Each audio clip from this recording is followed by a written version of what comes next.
నిన్నగాక మన ఒక అపార్ట్మెంట్కి సంబంధించిన బాధితులు ఆపండి ఆపండి అంటారు. మేము అడగనే లేదు, మీకు ఈ ప్రాబ్లం ఉందని చెప్తున్నాం. మీకు సమస్య ఉంది, ఈ సమస్యను ఎట్లా కావాలనో చేయండి అని అంటే మీరు దాన్ని ప్రచారం కోసం వాడుకోకండి. ఈరోజు ఆడ గాంధీ సరోవర్ కట్టడానికి 98 ఎకరాలు డిఫెన్స్ ల్యాండ్ కేంద్ర ప్రభుత్వం ఇస్తుంది అధ్యక్ష.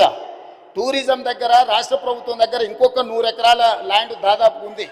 ఆ అపార్ట్మెంట్స్ ల్యాండ్ తీసుకోకపోయినా ప్రభుత్వానికి ఆ ప్రాజెక్టుకి ఎలాంటి ఇబ్బంది లేదు.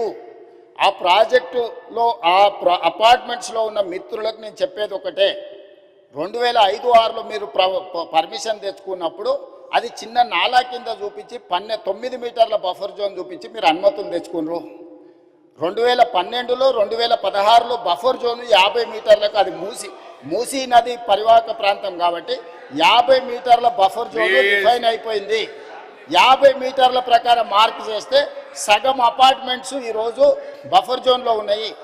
రేపు భవిష్యత్తులో అది కొనుక్కోవడానికి అమ్ముకోవడానికి పనికిరాదు.